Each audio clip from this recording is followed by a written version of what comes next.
All right, this is Eric. Welcome back to Blue Grit Radio, and I'm here with a guest today. It's Sach from Sachin Motion. So, how you doing, Sach? I'm doing awesome, man. Thanks for having me on. Good, good, man. Well, thanks for joining on. I've been looking forward to this for sure. So for the listeners, I have a very impressive guest. So I connected with Sach on social media, and you may be familiar if you've followed my story and seen some of the posts that I've shared with you as viewers and followers, as far as who Sach is, what he's doing. He's undertaking this huge endeavor, and so we're going to get into it, but just to start things off, Sach, could you just tell us a little bit about yourself and what you've been up to? For sure, man. So my name is Sach. I live in the Vancouver area up north here in Canada, and I've been in law enforcement for the last 18 years, all of which have been with the Canada Border Services Agency, so the Yeah, equivalent to US CBP. And yeah, man, I've had multiple roles in the organization, and now I'm pretty much an advocate and a fundraiser for first responders and veterans with occupational stress injuries. And I use my skill sets, which is physical activity, to raise awareness and funds. yeah, man. So, can you tell me a little bit about your coming up, growing up, and what brought you to law enforcement? Yeah, man. So I come from an immigrant family. My parents both born in India, and they immigrated to England, then immigrated to Canada, and then spent some years in the States as well. Actually, I went to high school in Plano, Texas. So Oh, wow. I lived there for about 7 years in the Dallas area. And then from there, I moved to Vancouver. And so, in terms of family history and law enforcement, my immediate family, not much, but I have a lineage of people that served in India and the British Indian military. Mm, So, my grandfather was a police officer. He was equivalent of a chief of police in the area that he was managing. And then my great grandfather was an officer in the British Indian military. My great uncle, my dad's older brother in the military. So a lot of people were in the military in my family and served pretty with a lot of distinction. So for me, it was a natural sort of progression to kind of serve. mhm. So I started that, but it took me some years to get to where I'm at. It wasn't an easy profession to find because I struggled with a lot of other things growing up. And so I got into law enforcement when I was 26 or 27. So Okay. I'm 45. I'm 45 now. So it took me a few years to find my path, but I got here. Yeah. Well, very cool. What were your impressions of being in Texas for a little while? My first 2 years were tough because I grew up in Toronto originally. So I was in the Mm, Toronto area in Canada, and it's a very diverse, multicultural area. And when I moved to Plano, Texas, it wasn't so much so. And it was a little bit of growing pains and culture shock to begin with. yeah. But after I found some friends on the wrestling team, things shifted. And so probably around grade 11 in high school, things started getting into a lot better for me. And I remember my time in Dallas very fondly. Actually, I love it. I Yeah. love the atmosphere. I love the people. I love the food, Yeah. everything about it. It's a good Yeah. time. Awesome, man. Yeah. I mean, I was born in Memphis, and so I think the statistics back then were like 48% white and like 48% Hmm. black. And then everyone else shared that couple percentage left. And then I don't know if there were any Indian folk in Plano at the time, but it was like all the Chinese people kind of just huddled together. I don't know if Yeah. you even had that. No, man. So it was so we were such a small minority. So on our report cards, they would differentiate what nationality or ethnic origin you came from. Okay. And Interesting. so yeah, it was pretty crazy when I saw it. And I was Oriental apparently. Oh, yeah. Yeah. So they would have Oriental on the report card, and it was whatever the percentage was. Which first of all, you don't even say that anymore. Yeah, Number yeah. one, It's pretty and faux number pas. two. Yeah. Yeah, yeah. And so it's funny to see how things change. But yeah, back then, man, I was like one of uh, three people, right? Yeah. And my graduating class, I went to Plano Senior High. My Plano Senior High had two grades, 11 and 12. My graduating class was 1,200. So it was like a pretty big school. Yeah, it's a So huge got school. got lost in the mix. Yeah. Well, I remember growing up in Memphis, like everyone said Oriental, and we said Oriental. We didn't even think anything of it until like our family Yeah, from California was like, they're not supposed to. No one's supposed to say that, but we just thought it was just a word, right? Um, yeah. but I remember even just like when I started in policing, even in this area, and like it's very well known now, but it was just kind of just an ignorance thing and not knowing. But some of my Hmm. even coworkers would say Oriental, and then some other people would look at me and be like, "Is that right?" And I'm like, "Well, generally not really smiled upon." So the key is Oriental for stuff and Asian for people, and then people like recited that almost, and I was like, "This is pretty Yeah, funny." But that makes sense, man. I yeah, mean, I look at it this way, man. It's intention's important, right? So if sure, someone's yeah, coming with a negative, if someone's coming from a negative intention saying it, okay, then we're gonna have a chat. But if it's out of ignorance and they're not trying to be mean, I'm okay with it. Just have a conversation. But other than yeah, that, yeah. and that's what was great is that people were just, I mean, they were kind of shocked and embarrassed. And I was like, no, no, no, like we're having a conversation. It's cool. I don't take offense, and it wasn't nothing was Yeah. meant by it. So well, cool, man. So yeah, you found your way, and since a lot of my listeners are new police officers or people that are trying to come into the profession, you mentioned a little bit of adversity or trying to get into the profession. Can you elaborate on any of that, or what helped you actually get into the role that you're looking for? Yeah, so I mean, I myself struggled a lot with finding myself, quote unquote. Hmm. Um, when I was living in Dallas at the time, my family eventually went into a restaurant business, and then eventually that went under. So at some point, we didn't have a lot of stability and a lot of money, and it was a massive struggle. So going to school wasn't really happening for me, and I had to work and do various other things. And eventually, our financially, our family wasn't doing so well. So that's what precipitated my brother and I moving back to Canada. So we came to Vancouver and we kind of grinded it out and whatever. Eventually I went to school, but at the time I was really kind of bouncing around different things, and my dad was like, "Why don't you just join the military?" Right? And Hmm. because we've had a family history of it. So I applied to go to the Royal Military College, and that is be like the equivalent of West Point. Yeah. And so I applied to that, and I got in, and so I did officer training. I did my first two phase training for infantry, and finished 1 year of university. But again, my mental health issues that I had or still have came up at that time. And I was abusing alcohol to a certain degree, and that kind of affected things. And so I washed out and kind of started all over again, went back to school, and through that process, put things together, and then I applied. Now, having applied with the law enforcement, I got in from we had a student program. So I applied through the student program that kind of transitioned me into the career. Mm. And Okay. so that's kind of how I got in. But it was a process, man. It took me at least 2 years. I had to get back to school. I studied, did criminal justice, went through all the motions, and volunteered with local police departments.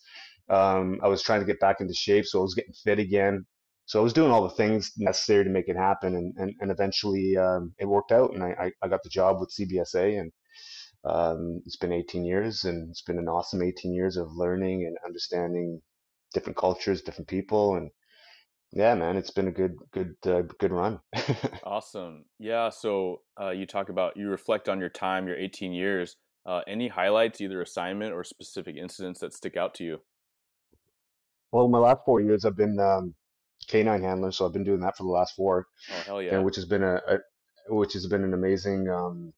That's been amazing, to be honest, man. 'Cause I never, so when I applied to become a handler, I never really, a lot of people who are handlers, that's their career aspiration. It never was for Hmm. me. I kind of just wanted to do something different, and so I started that. And but man, that was a really fulfilling position where I could work with the dog all the time and see the progression with the dog and progression with me. So I was constantly evolving and getting better. So that was definitely a highlight for me, being a handler.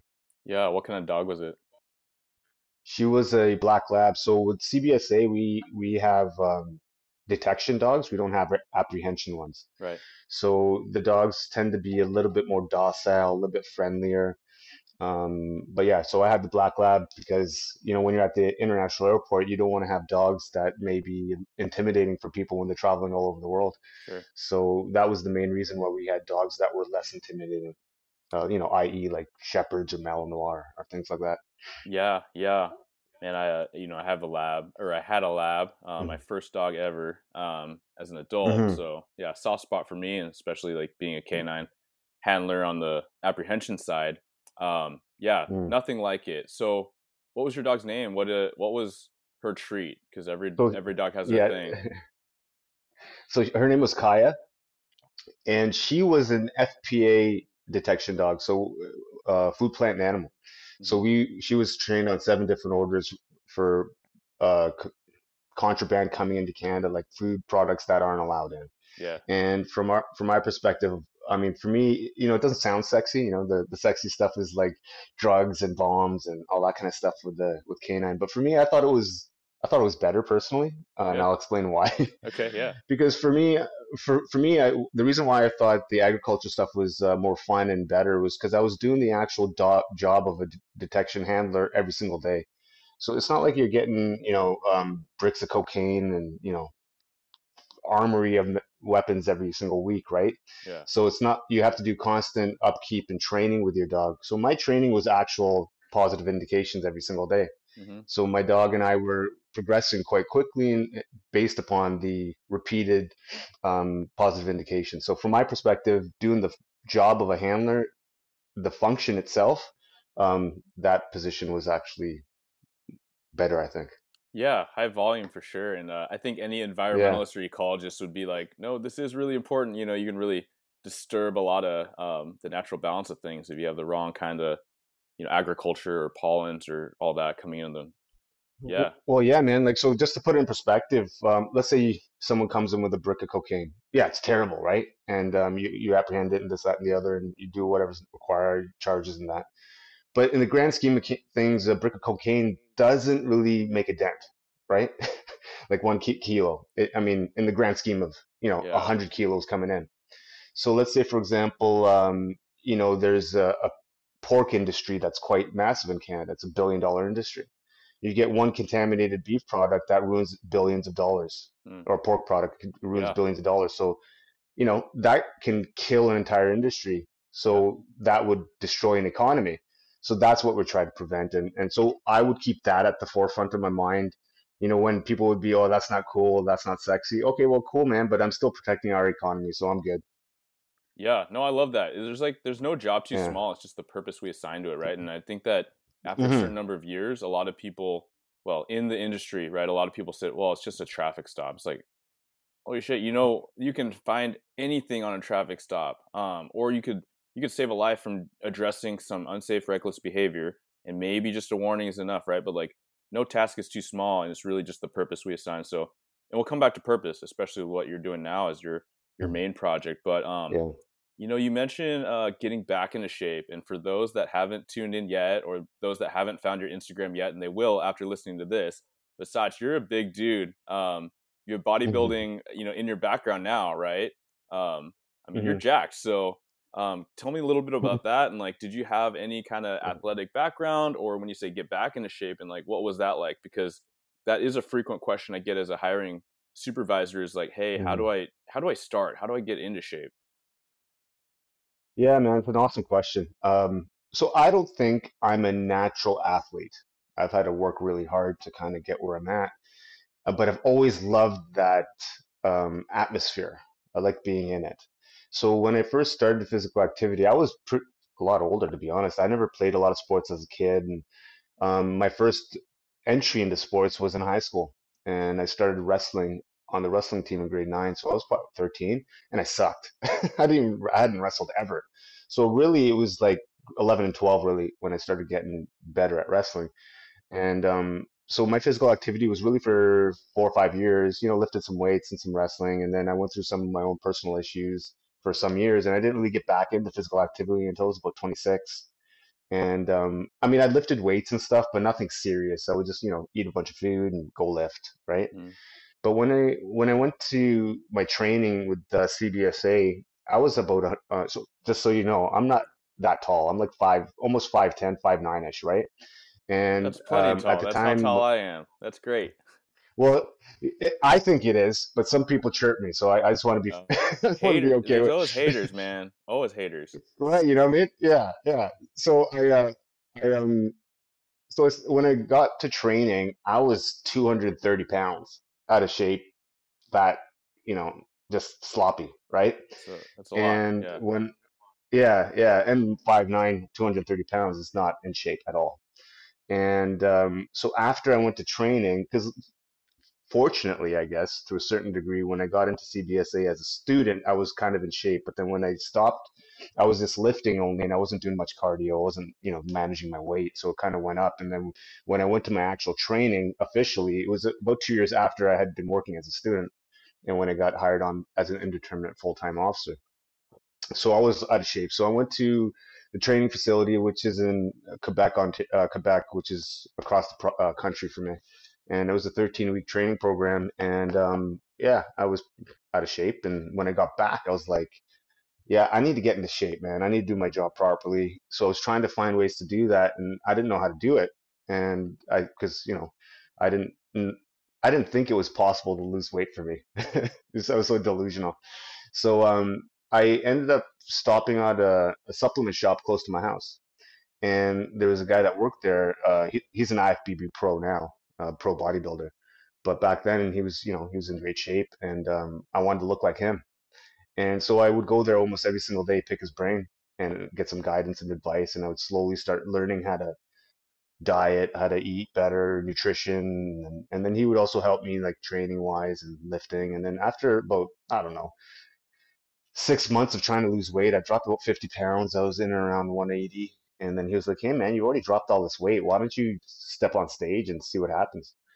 And I was like, all right, cool. So I just did that. So that's kind of what started the ball rolling in physical activity and getting a level of discipline when it came to nutrition and dieting. That's legit. And those listening in, you hear the humility, right? He's just like, yeah, I mean, I just did it and I got some tips. And then he said, step on stage and I just did that, right? So, but if anyone knows people that have competed in physique or bodybuilding, like the level of dedication is crazy, like different level. So, how much of that discipline do you think helped you in your career, and or maybe vice versa? Did you learn any of that, starting in your career or even in your prior assignment, Mm. getting into that? I think the bodybuilding was pivotal and very instrumental in me developing discipline because I don't think I had a ton of it before. And so I have massive anxiety and depression, and I realize that now. I didn't really know it at the time when I was competing, but for me, the dieting gave me a level of control on my life that I never really had. Mm, So for me, I just kind of like put my claws into it and just yeah. kind of for me it was like a sense of like safety. So I never really went out much. I would just kind of control my food and do whatever I needed to do. But what I learned from that discipline is I started applying that discipline in different areas, because if I could starve myself for like 4 or 5 months, I could do anything. Essentially, Yeah. is how I thought. And so, I thank my stars that I ran into Richie Chan at Cutting Edge Nutrition, who kind of started me on this journey of discipline and nutrition. Very cool, man. Very cool. So as we talk about you getting into bodybuilding, being super muscled and super fit and strong, that's not really your focus in the physical pursuit right now, and that's not No. that's not the focus of your passion and your project. So why don't you tell us a little bit about that and what you're doing? Yeah, sure. So that bodybuilding stuff ended in 2013. So I stopped competing in 2013. I competed for 5 years straight, placed in most competitions I did. And then after that, I kind of was in limbo, just did my thing here and there. And then eventually, I'm 45. So when I was 39, I wanted to start something new. And I put on that proverbial, actually literal white belt, and I started jujitsu. Mm, And I did that for a few years, and then the pandemic kicked in, and that kind of stopped my activity with jujitsu. And so that moved me into a realm of running, and because I had to figure out how to manage my mental health, and really at the time, running was the only tool that I could use, even though I pretty much hate it. yeah, And yeah. I feel you, yeah, man. so I now feel you. you know what I mean. Yeah. So now so what I basically do, I started really grinding and got after and applied my discipline to running, and now I run to raise money for veterans and first responders with PTSD and occupational stress injuries. And I've done a bunch of different ultra marathons. And over the last, let's say, 16 months or so, I've raised almost $50,000 for charities that support veterans and first responders with occupational stress injuries. And that's kind of why people feel like it's kind of funny. That's why people want to talk to me now, I guess, because I'm doing a thing Well, it's a big deal. that's Yeah. yeah. Well, no, I think what this is why I think people want who are interested, because I'm doing something not for myself. I'm doing it for others, right? Mm. And it's much bigger than me now, and it's not really about me at all. It's about using my skill sets for the collective, and I feel blessed that I have this opportunity to do it. Straight up. Yeah. No, that's fantastic. And again, I'm just gonna underline your humility and then talking about purpose, right? You're running, and it's and anyone that lifts weights, you don't generally find someone that's a bodybuilder, trying to cultivate mass, as we say, and then going into the not just running, not just jogging to maintain cardio, but like not just marathons. You threw in the ultra part, right? So um, I know it's how. Tell me how many marathons you're doing, or like part of one string of, Okay. was it just marathons? No, okay, so I'll tell you how the journey actually started in terms Okay. of like, I'll give you from like day one to like right today. Okay. So in 2021, I was struggling massively. I went through a major depressive episode. I was medicated. I was going through a divorce, um, financial issues, work issues, all the issues, right? So really running was the only thing that I had that could really get me out of that darkness and that toxic mindset and environment. And I was only using running just to stay alive, to be honest, man. I wasn't thinking about anything outside of just taking care of myself. And while I was doing that, I noticed that I was progressing reasonably well because when I do things, I get after it. I go all in and I don't really look back.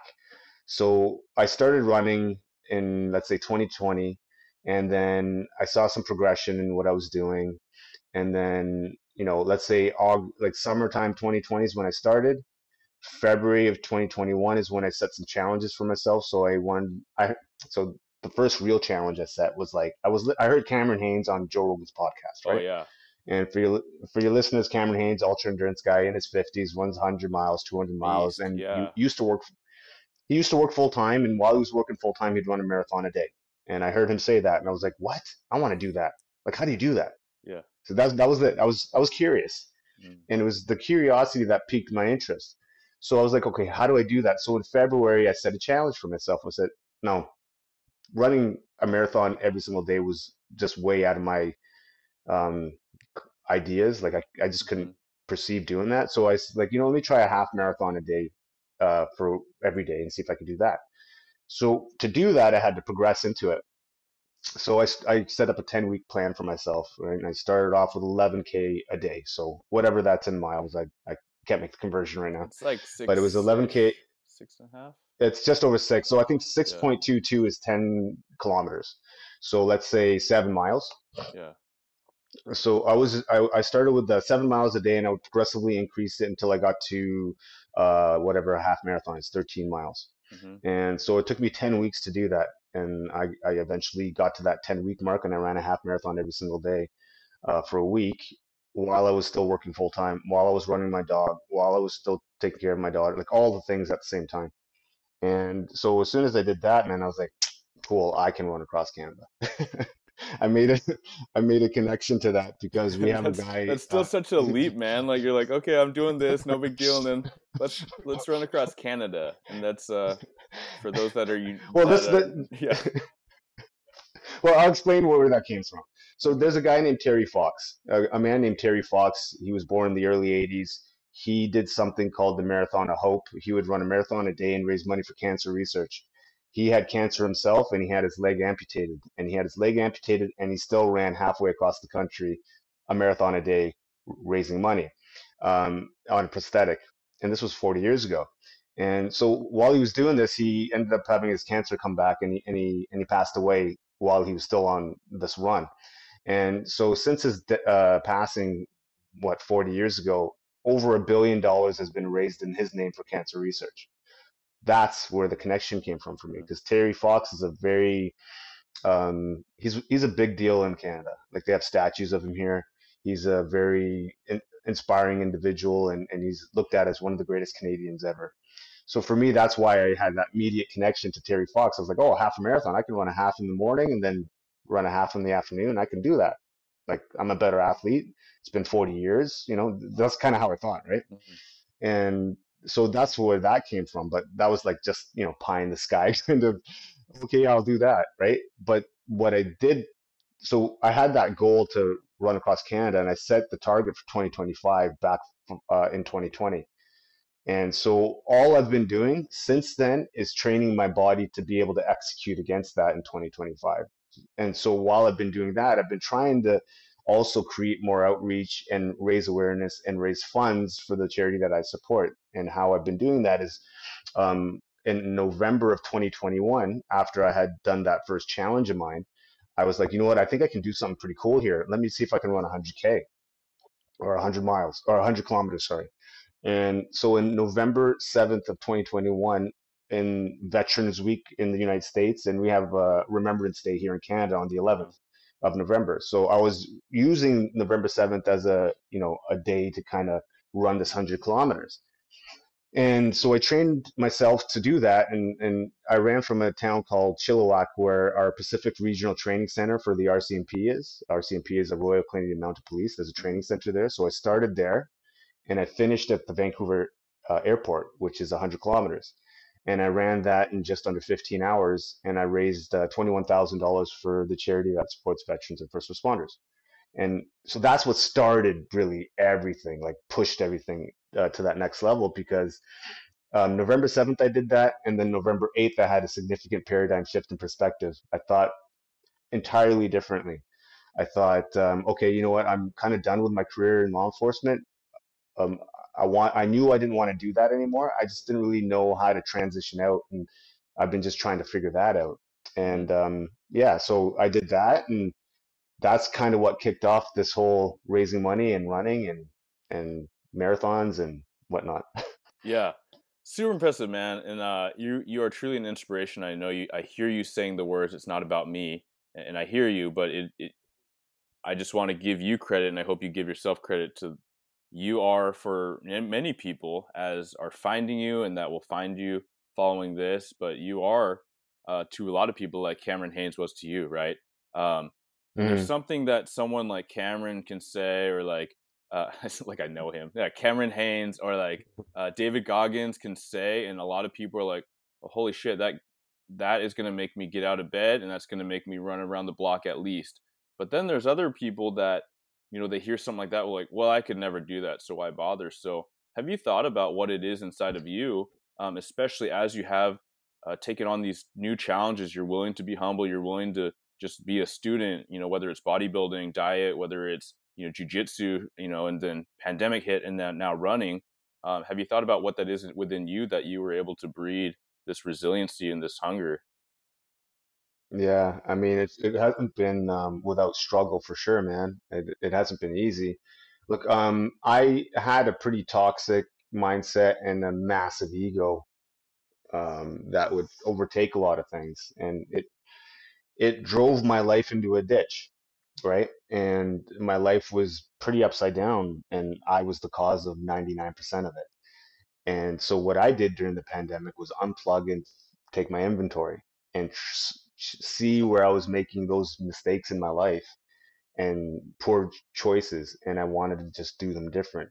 So the reason why I'm speaking this way is because this is how I actually feel now. Like, what I would was doing before in life wasn't doing well for me, and I was messing my life up all over the place. But what I've noticed over this journey is that, there are a ton of people that do things that are way more impressive than me. And I know that, right? I'm just a guy doing a thing who's trying to do his best every single day, and who's trying to learn every single day so that I can be better, not for myself, but for everyone around me. So that's my purpose, and that's why I'm able to do this. It's because I've defined my purpose, I've refined it, and now I know it. It's internalized into me. So for me, I look at what I do now is, yeah, I understand that it inspires people. I understand that if I take a step back and objectively look at it, yes, it's notable. But I look at it a bit differently because there are a lot of other people doing exceptional things, like you work every single day on the front line, or there's a JTF2 Special Forces guy, Tier 1 operator doing something over in Sudan, or there's someone over there, or someone over, like all these types of people. I just look at myself as this is my job. This is what I do now. This is what work is. And I used to work 10 hours a day. I'm sure you work 10 hours a day. I'm sure your job every single day is difficult. And so I've just framed it differently now in my own head. This is what I do. It's my job. That's Yeah. it. I love it. It's like there's something beautiful and powerful about what's simple sometimes, right? You're talking about reframing your purpose. I'm fascinated by mindset and what drives people to accomplish amazing things, and speak on mindset and try to learn as much as I can and share that out because I think that's critical, right? And so, talking about mindset, and then it's come up a couple times in this session, but just talking about mental health, right? And a lot of your passion, your pursuit. I appreciate your service, and that's continued service, especially in this project where you're making about other people. Truly, you're making about saving lives and enhancing resiliency, trying to bring people out of that dark place. You mentioned anxiety, depression. Do you care to speak on any of that and what you've learned and what has Sure. helped you through that process? Yeah, for sure, man. So I'm a massive introvert, and I don't I would always put a front up a lot of times to act a certain way outside in public when, thinking that's how I should be acting. But, like I said, that kind of didn't work for me. So now, for me, my anxiety still kind of, um, it's not as bad as it used to be because I have this purpose and I'm aligned with it. And I try not to think too much into the future or think about the past much anymore. I just try to stay in the moment as much as I can. And by speaking to people like you and engaging with the community and making connection, that also helps with the depression and alleviates that. So for me, I just constantly try to stay on this path. And I know if I stay on this path, it'll be good for me. If as soon as I deviate and start changing things, things start going in a direction that are probably not the best for me and everyone around me. So I always remind myself, do your best every day and be the best version of yourself. Because if I'm the best version of myself, that's going to be best for everyone around me. And that's kind of how I think. I try to think of the team before myself, right? So if you kind like if anybody who plays team sports, man, it's kind of the same thing. If you Mm, play on a team, you think about your teammates before yourself. You're not trying to like outdo anybody. You're trying to elevate others. And if you look, what's the saying? The rising tide raises all ships. yeah, So I look at it that way, man. Like before, I never used to. yeah, And my life, I ran my life into a ditch. It was always about myself. It was always about me. How do I get ahead? What do I need to do? All that kind of stuff, right? And at the expense of other people too, sometimes. hmm, And what I've learned over the last couple of years is, man, that I had it really twisted and in the wrong way. And fortunately for me, I met a couple people that I've kind of looked at as mentors that have kind of guided me and kind of suggested some things and kind of opened my eyes to other ways of thinking. And with that assistance and support, I've kind of gone this direction. And I think for me, it's been very organic, very authentic. This now I feel like I'm doing what I'm meant to do. I don't feel like I'm faking it anymore. And I'm just, yeah, I hope that answers your question, man. I it kind of go on does. tangent, so I don't. Yeah, no, it's all good, and I sometimes that stream of consciousness, I get surprised how much it can help someone listening in. Like I said, Mm, there's a lot of younger individuals that follow this, and they're going to be listening in, and they're going to be able to take a lot of little pieces that to apply that. So that's what I'm going to say. Aside is like I encourage you to listen to what Sach is saying and think about how you can apply that to yourself, whether it's to build motivation, whether it's to gain confidence. Sach talks about being an introvert.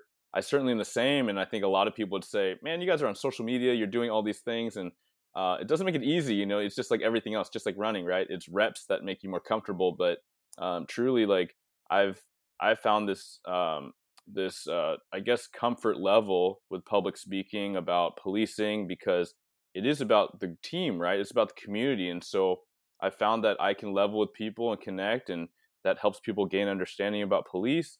Meanwhile, at the end of public speaking for an hour or a couple hour kind of meeting or conference or whatever, I usually have to kind of suck back into my life and just, kind of be with my thoughts, kind of recharge. So, um, No, I get that, man. Because I mean, some people misunderstand what an extrovert and introvert is. It doesn't mean you're out, like an extrovert. Okay, so defining an introvert. What's an yeah, introvert? Doesn't mean I can't go out and have a good time and be all jovial. for sure. What it does mean is it takes a lot of energy for me to do that. And if I'm talking all day, cool, that's fine. I can do that. But man, end of the day, I'm bagged, and it Hmm. takes a lot for me to recharge to make that work again for the next day. So that's all that means. And am I naturally inclined to do this? No. I just started social media a year and a half, 2 years ago, man. I didn't even touch it before. Yeah. The reason why I'm on social media is not for me. The reason why I'm on social media is because I understand how I look. I understand how I speak. I understand what I'm doing. And I understand that social media is the new platforms we need to make that outreach, to connect with people, to raise money, to raise awareness. That's why I'm doing it. So, social media is a tool for us to engage with other people. Look, I'm talking to you. Yeah, You're absolutely. south of the border. Just last week, a couple weeks ago, I spoke to a young lady. I think you spoke to her too. She does a podcast in Dallas. Yeah. So I spoke to her. So that's the benefit of social media, and I think this is the future. And if we want to be able to raise awareness, or connect with people, or improve ourselves, I Hmm. think social media is the way to go. And I get people saying, "Oh, social media is toxic, that's that and the other," and I inevitably say, "Well, no, you're toxic." Mm. Because social media is what you make it. If it's toxic, it's because you decide to watch shitty stuff. Yeah, Now, absolutely. if the same idea is this: do you have crappy friends? Do you have crappy people around you that are not motivating you, inspiring you? Well, then you also have that circle around you that's not doing well. So what I've decided to do is create my environment. I've created everything around me to encourage what I do. So that means my social media, anything that I do follow, if I do follow it, it only inspires me, motivates me, or I learn from it. That's it. Nothing else. Everything else is done. Yeah. And then also the people that are in my life are people that inspire, motivate, or get me to another level. Those are the people in my life. Everyone else is done. That's it. And so if I'm surrounded by awesomeness all the time, it's inevitable that you become awesome. Yeah, no, I You love know what I that. mean? It's simple, and it's it's stoicism. Like you can control yourself, and you can control your output, and you control a lot of your inputs, right? Um, there are people Hmm. that are toxic in your life. There are people that are toxic at work. Work might be harder to navigate, but you can still, to some degree, toggle how much you're going to interact with them or indulge them, right? I think it's just back to that Hmm. old adage: iron sharpens iron, and you're the average Yeah. of the five people that you spend the most time with. And so, who are you spending your time with? I think it's tough. No, it's Some true, man. people, yeah. It is. It is. And I think another thing is what helped me. One thing was redefining or establishing the sphere of influence around me. Hmm. And then the other thing was, and a lot of people are so cliche, and we read it in every book, but no one takes action on these things. It's do hard things. Now, what does that mean? Do hard things for you as an individual, whatever that means. So for me, doing this is a hard thing. That's why I'm doing it. Yeah. Well, I So appreciate I it can get because I'm really better. enjoying it. Yeah, Yeah. man. So it's like it's so we can learn from it, so we can get better from it, not just for ourselves, for everyone around us, right? So doing difficult things, in my experience over the last 2 years, I've done very difficult things for me, and it's changed me into a different human. I'm a different person than I was 3 years ago. Shoot, man, I'm a different person than I was 6 months ago, just based upon all the things that I do every single day. I'm learning all the time. Hmm. Like to do all these runs that I do, is a constant learning curve. And it's not just the runs, but the people that I meet on these runs, and connecting with all these kind of amazing other people. Like it's man, I've received a PhD in like a year, and I haven't even gone to university, man. That's how I look at it. Life experience, right? Learned actual Yeah, hands-on experience. yeah, for sure. Yeah. Well, sweet, man. I mean, you talked about No, yeah. mentors, and you Hmm. know, it's almost like, and I feel like sometimes people are like, myself included, you're like, man, I need another mentor. I need like more mentors. It's like in this digital age, right? Social media and technology, we can use these tools the way we see fit, and we can control them, right? So, Cameron Haynes, I would argue, was a mentor for you, right? You heard someone, a Hmm. real living person with no quit, no excuses, and that inspired you to say, hey, I could do that. And okay, maybe I can't do that now. How do I adapt something that is reasonable for me? Hmm. And you scaled it back, right? You Hmm. talked about, Yeah, um, yeah, adapt and overcome. Yeah, yeah, and then rewinding back, even your success in bodybuilding, like you found a mentor. Not in the most. It's not like someone sought you out. Oftentimes, I think you have to seek out your own mentors, right? And this guy Yeah, was man. kind of a captive audience. I'm imagining this guy just working at the supplement shop, and you coming in, you're like, well, you're here to get paid, so you may as well talk to me anyway. Um, but good Yeah. on you, right? So we gotta sometimes you gotta take ownership and just go get the thing. Well, here's another one, and this is really extreme. I want to share the mentor that really got me to where I'm at now. So you made a very astute observation. No one's giving you shit. You got to find it, Mhm. right? So if you think someone's going to come find you and tell you how to do things, or at least guide you in the direction that you need to do it, or maybe give you some suggestions, that's not going to happen. If you want to live the life that you want to live, you need to make that happen. And I used to think I was going to be given things. And what I've learned is no one's going to give me anything. I have to make it happen. So I made all this happen. And how did I do that, man? That first 100K I run in November 2021, I was super lucky because a veteran was paying attention to what I was doing, this Canadian veteran. And we started following each other on social media. And he lives about 10 hours drive from where I'm at, and somewhere in BC, a small little town. And so I went to his Instagram profile and I started reading it, and it said, retired tier one operator, JTF2, yada yada yada, right? And so for your listeners, JTF2 is Canada Special Forces, and it's tier one unit, and so that would be the equivalent to, let's say, SEAL Team 6, Delta Yeah, Force, these kind of people, right? So he's 60 and he's retired, but he was on the teams when Canada created the teams 30 years ago. So he was selected as one of the first people to be on it. So he's what we call a plank holder in Canada. And he saw what I did and he thought it was pretty legit. So we connected and we started chit chatting. And over a period of time, I saw that he was pretty aligned with how I thought and just kind of personality wise. And so I kept hitting him up, and eventually it got to a point where he and I would Zoom call every single day for 2 to 3 hours. And I don't say this lightly, man, but like he essentially saved my life because I was going through some pretty dark times mentally. And he was a guy that I could respect just based upon what he's done and his credentials. And he wasn't really pointing fingers at me. He was just listening to me as a friend, and we were mm, just chit chatting. And through that process, he made some suggestions and gave me a different perspective on things.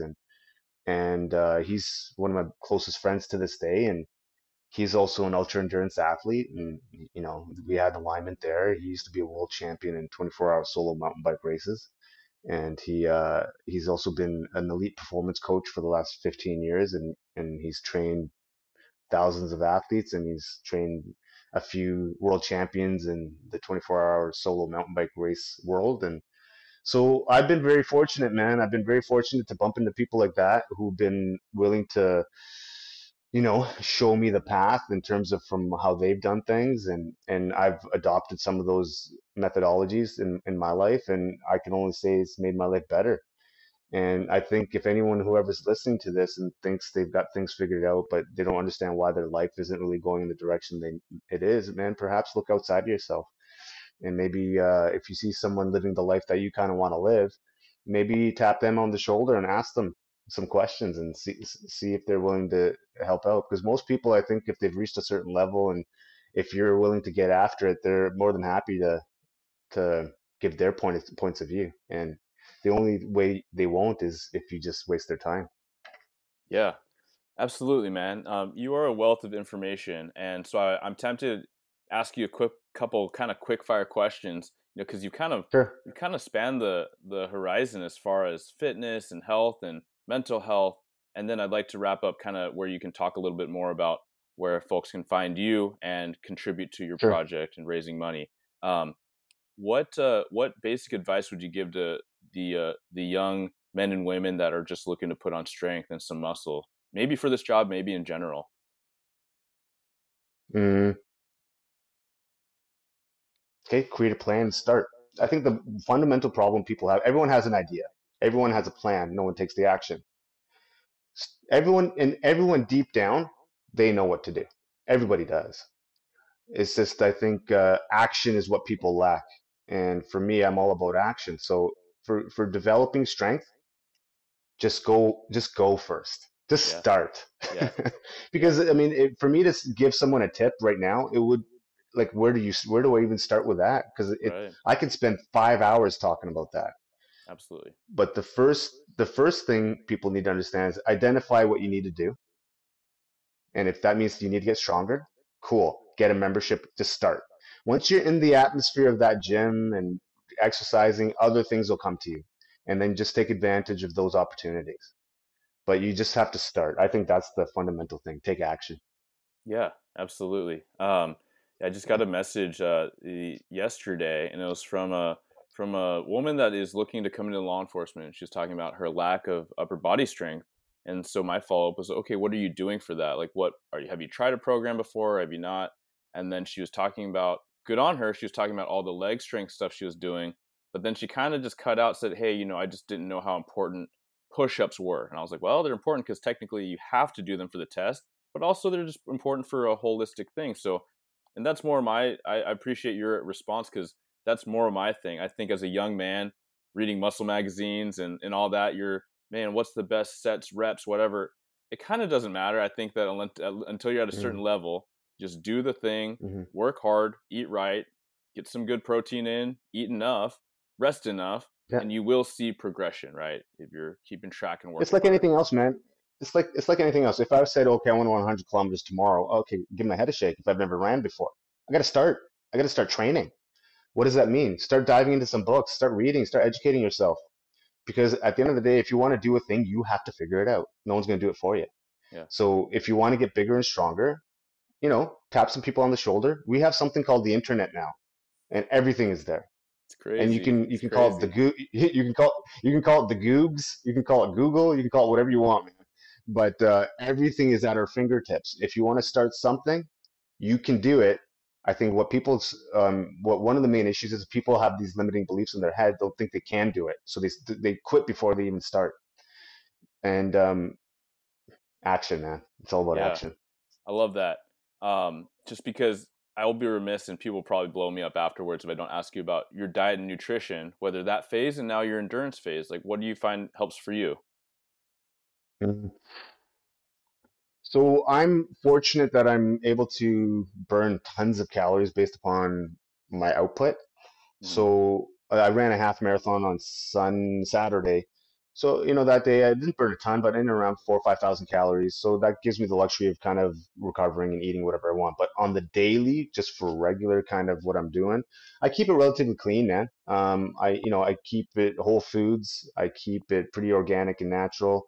I have a high protein intake because my output is so high. I need recovery. So my protein's pretty high. Chicken, beef, you know, that's kind of what I eat. I have my staples is rice. Got rice in the house. I got fruits. I got sweet potato. I'm sponsored by Magnum Supplements, which is a big supplement company, so I get all my supplements through them.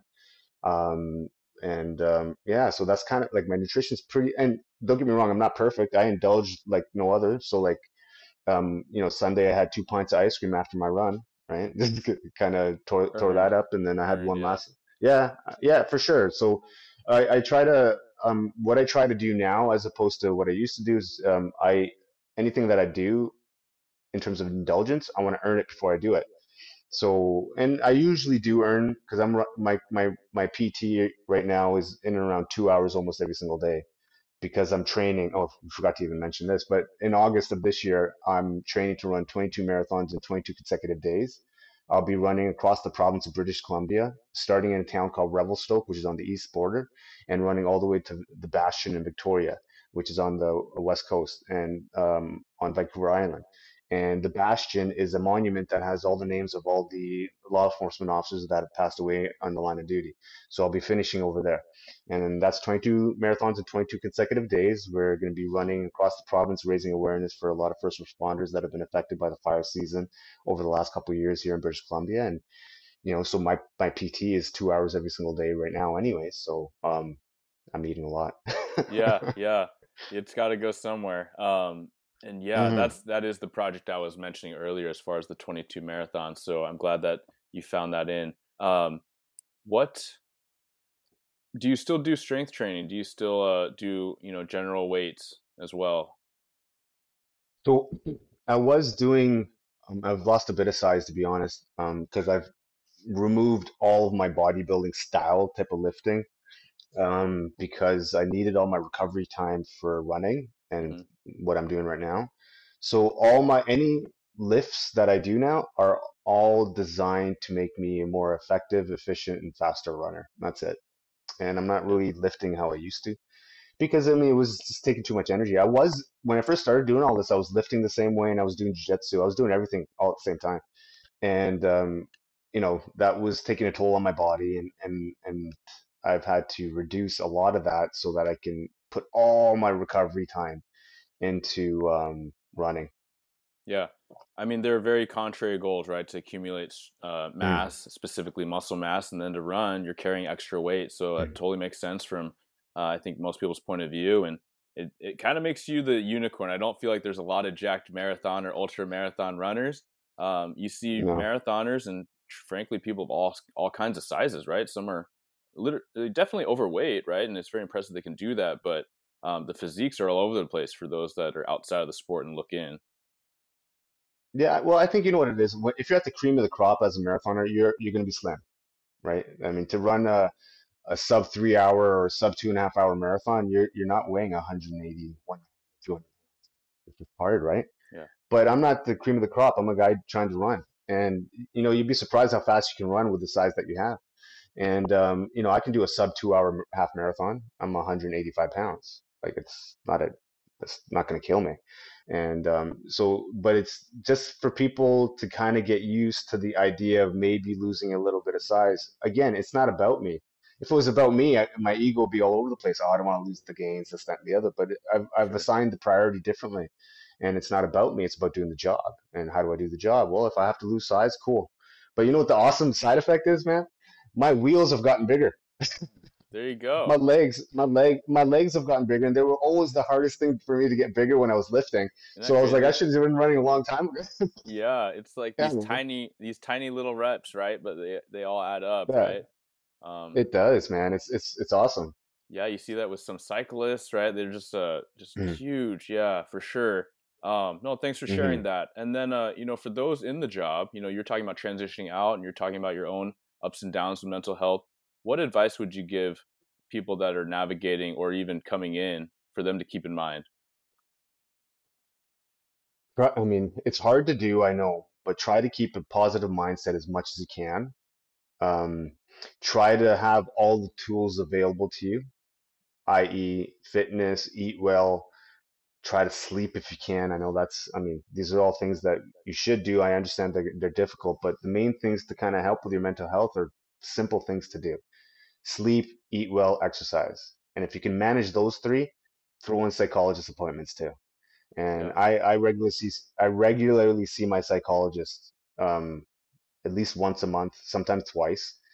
And I've been doing that for the last 2 years. And we all have benefits. We should take advantage of them if we can. mm, And but my 2 cents for anyone getting into the career, or if you're struggling now, those things helped me. And I tell you, I was as close to rock bottom as you can get. And I employed a better way of eating. I tried to sleep better. I'm still not great there, but I'm working on that. And psychologist and the physical activity, all those things combined together have really elevated and supported my mental health for sure. yeah, absolutely. Take care of the simple things, right? And one thing at a time. And Hmm that's what I always say is, some people think that I have it all figured out because I talk about it a lot, or I post about it, or I make recommendations. But yeah, it's always a work in progress. So you talk about sleep, and I think most first responders, you might look at them and they might have the physique and the presence and all that, but usually that's one thing that is pretty elusive for most of us, especially the Yeah. shift work and all that and the Yeah. stress. Yeah, no, for sure, man. The sleep has been a huge issue for me, for sure. And I know for probably a lot of people listening to this, it's an issue. And some of the things that I've kind of done to help myself is create a protocol in the evening, an actual protocol, an actual routine that supports sleep. So what does that mean? Well, I eat certain things or don't eat certain things before bed, three, Yeah. 4 What hours helps you? before. Because there's a You know, lot of make difference in that. so for me, I try not to eat too many heavy meals, right? So let's say 6 o'clock's really 5 or 6, depending if I'm going to be going to bed around 9 or 10. I try to get to bed around 9 now, to be honest, because I need more sleep to get recovery. Hmm. And I know I do get up a lot, so I want to keep it, try to get to bed earlier. Yeah. So I try not to eat anything too heavy around 5. And then I'll keep the protein intake higher right before bed. So if I need to keep something in my stomach, right before bed, I might have some, maybe 3 or 4 eggs or something, or I might have a protein drink, or I might, um, do something like that to keep, I'll have collagen. I'll have a collagen. This is one of the concoctions I make now. I'll have like a Hmm. collagen, a protein powder, some vegan protein. I'll mix that all together. So whey protein, vegan protein, and collagen. I'll mix that together and I'll crush that. The mixture of the different proteins allow for slow digestion, and then kind of keeps my stomach kind of full to a certain degree. Yeah. And then I'll also take a supplement from Magnum Supplements, and you don't have to. I mean, if people want to, they can, but they can get this over the counter as well. I get something called G Spring from Magnum, and it supports my sleep in the evening because it has various different organic sort of supplements in there. So like your melatonin, things like that. Mm. So I do that in the evening, and that seems to help quite a bit for me. And then just do that over a consistent period. So you won't know if something's working unless you trend it over a period of time, right? If you try it once and it doesn't work, well, you can't quit on it. You have to test it out and experiment on yourself to see if these things work. Yeah. So, I would trend these things over a 2 or 3 week period to see if there was a benefit, and I noticed a benefit in doing that stuff. So I've adopted that into my evening protocol. No, that's fantastic. I love the reminder of people to self experiment, right? Everyone's unique, everyone's different. How you metabolize things, if we're talking about food, or how you handle stress, right? Mm, A certain kind of workout might be too stressful for you at this point in time with life, family, work. And then also, I would say, in insert, don't change up too many things, right? If you're going to be objective and mm, experimenting, you can't try 5 things and be like, man, I don't know what actually helped or what mhm. didn't or detracted. So, um, No, for great sure, man. reminder. That makes a lot of sense. No, for Yeah. sure, bro. Yeah, Um, absolutely. you briefly mentioned alcohol. Any thoughts on that Yeah, for first responders? don't. Hmm. I mean, that's simple, right? I mean, look, I still drink, but I don't drink very often anymore because I'm a I framed myself as a professional athlete. So in my mind, I'm a professional athlete, so I don't really drink much anymore. I might have a beer here and there, Yeah. because I do enjoy having a pint. But on the daily, I would recommend, from my experience, not to. And I know when I started really hitting the darkness in my life, 3 years ago, I made a commitment to myself. Okay, I'm not going to drink right now. I knew if I started drinking when I was kind of dealing with that stuff, it would have been a wrap. It would have been not Yeah. good. Yeah. So, if you were to objectively look at alcohol as a first responder, we look at things objectively, right? And if you were to base things on pros and cons, there's no redeeming quality to alcohol. There just isn't. Hmm. Now, there is, a social aspect to it, and you don't need to get blasted to have that social activity, right? So, you know, I recommend, try to control it as much as you can because it does affect your sleep. It does affect your recovery. It does affect all these things. So my recommendation from my personal experience is that I keep it very limited. Yeah. No, I appreciate you sharing that. First responders, firefighters, I mean, military folk, and just the general populace, Western culture, like alcohol is very much a part of our social fabric. It's how you celebrate, you cheers. It's really intertwined. So I appreciate you saying, "Hey, I don't see the benefits. However, I do have a little bit here and there because I enjoy it, and that's really where Yeah. I'm at. For so many years, post college or university, as you Northerners say, just be part of, the college experience. And then for several years after, it Mm, was, getting drunk, 2, 3 times a week on the weekends, yeah. in heavy excess, right? But like, I think you start to feel it more in those that are getting older, especially if you toggle back and you're like, hey, it's not as often. Man, it hits you hard. And so it was always hitting you hard. You just were acclimated to it before. Um, Well, that's I kind was of where also, I'm at. I Yeah. just want to make, yeah, I just want to make one more point on that, if you don't Yeah. mind. So for me, I wanted to understand why I was drinking, Mm. right? And for me, I dove deep onto what was the reason behind I was drinking, because I never really liked it, Mm, to be honest. Like I never liked the taste originally, but it got to a point where I was just, I would just drink anyway. So I've, through the process of my own sort of understanding myself, and then through psychologists and through various other things, I understand that me drinking was a trauma response, right? To just relax better. And the reality is, for me, I knew it was an addiction. I was getting close to it. So I'm going to throw something out there, and you let me know what you think of that. But absolutely. when I would, when I was regularly drinking, on the weekends or after a shift or whatever it was, I would anticipate that drink. Mhm. Okay, so now I have that drink sitting there, and I would grab the drink and I would touch it to my lips and I would sip it. An immediate response of relaxation would take over my body, right? Yeah. Now, what is that? The alcohol couldn't have taken effect from that first sip, so Yep. that's a, a response that the brain is triggering Yeah. to allow your body to relax because it knows it's going to be consuming this alcohol and eventually it will calm down. So that to me is precursor to addiction, right? And I don't want to feel that. I don't want to feel that I need that thing to calm down, or I need that thing to sleep better, or I need that thing to relax. Because Yeah. that's what that is, man. The whole Pavlov's dog theory. That's what Yeah. exactly what that is. And Conditioning. I did Exactly. I conditioned my brain to do that. And as soon as I made that connection, I was like, oh man, I don't think this is a good idea. And Hmm. I kind of just took a back step. Yeah. I definitely had that phase where I was working, it was either swing shift. Yeah, it was swing shift. So I'd get off at, 1 in the morning. I'd get home, closer to 2. And then I would just, my brain would be so active. And I just told myself, oh, my Yeah. brain's active. So I'm not going to go to sleep soon. I'm be up for an hour or two. And then it became classic. And almost have like a bowl of cereal and then crack a beer or two almost every night. And Mm-hmm. I say it back, and I think a Mm-hmm. lot of my peers would be surprised. But I mean, that was just normal, right? It's just a nightcap. You're like, hey, man, like, a lot of people do that at 6 p.m. I'm going to do it at 2 a.m. What's the difference? Yeah. Well, for me, none of those, time of day excluded, like none of those would have been a healthy process because as you describe it that way with that imagery, that for sure is what's happening, right? Crack the beer, have a sip, and instantly kind of start melting into the couch. And usually it Mm-hmm. would be a beer or two, but I mean, one, or any of those calories helpful, certainly not. And I think that was the fluffiest I was in my career when I was trying just to lift and eat a ton, and then just getting all the all the bad weight with a tiny bit of good weight, maybe, of muscle. But yeah, it's like, is this serving you or is it detracting? And I think that when you separate it Mm-hmm. that simply, hey, for those that enjoy it, I'm not saying quit, and I don't think Sach is saying that either. But in those No. times post shift, is that serving you or detracting? And then, on the weekend when you're celebrating someone's birthday, well, that sounds like a good time, right? Like maybe you have a couple.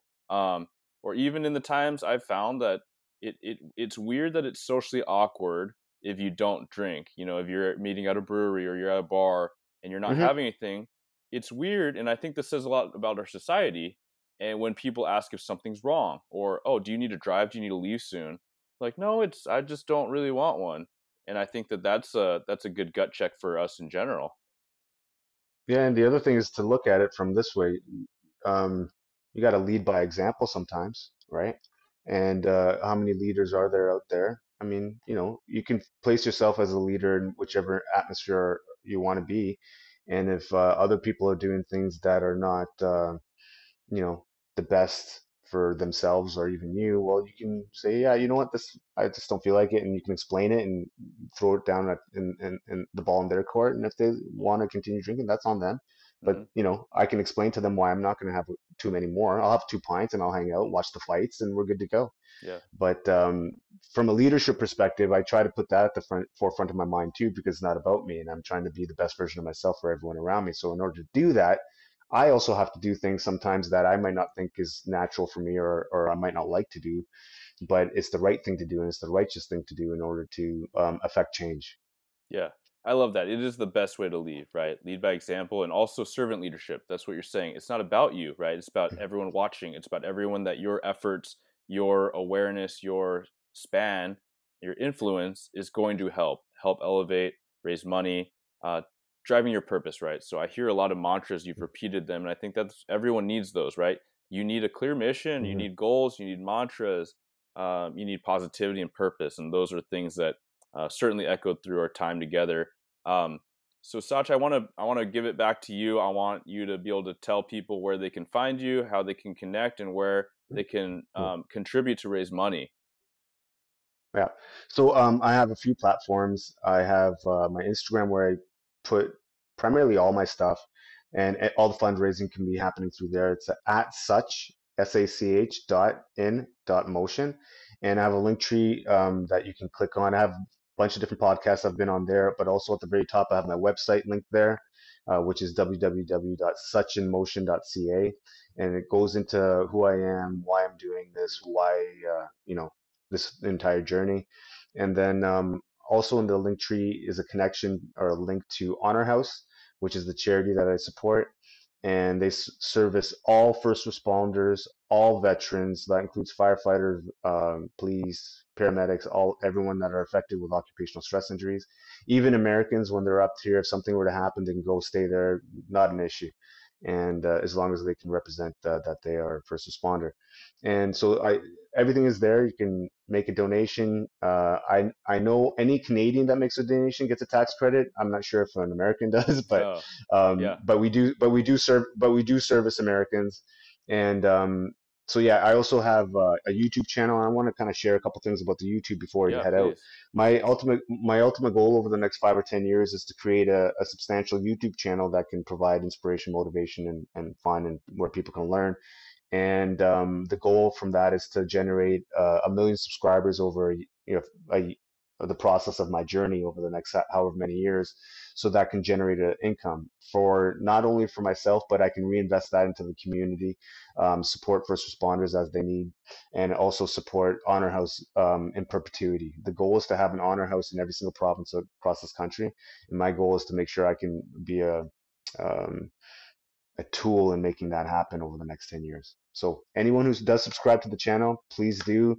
You would know that it goes to supporting your brothers and sisters in blue, and you can maybe have some fun watching me do some crazy stuff. Yeah, I'm excited, man. I'm excited. So I love the goals. I love that it's not just what you're doing right now around the corner. You got a lot on your plate. You got a lot in your horizon. So I'm excited to be connected, and I'll be watching. So yeah, please Thanks, man. I do. appreciate you, man. Yeah, thanks so much, man, and thanks for coming on. Thank you for your time, and for those listening, Hmm. again, share this episode. If you don't share the podcast in general, share this episode. Right, you're gonna help raise more money for this just and worthy cause, and so much more good can come from it. So it's not about you.